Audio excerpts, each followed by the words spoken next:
Guys দেখেন জুতা মোতা খুলে এই যে জুতা আমরা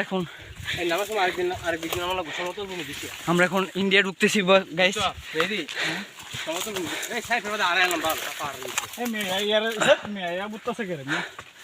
আমরা এখন এই যে দেখেন গাইস অনেক ভয়ঙ্কর জঙ্গলে এসে পড়ছি, যেখানে নাই কোনো বিএসএফ, নাই কোনো লোকজন, খুব ভয়ঙ্কর একটা রাস্তা। আমরা কিন্তু এই মুহূর্তে গাইস এই মুহূর্তে ইন্ডিয়ার এই আস্তে আস্তে কাঠায় ধরে বলছে গাইস, আমরা কিন্তু এই মুহূর্তে ইন্ডিয়ার অনেক অনেক অনেক ভিতরে।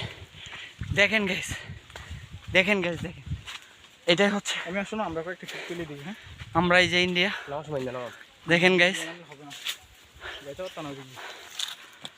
দেখেন গাইস, শুধু আপনাদেরকে দেখানোর জন্য এত কষ্ট করতেছি,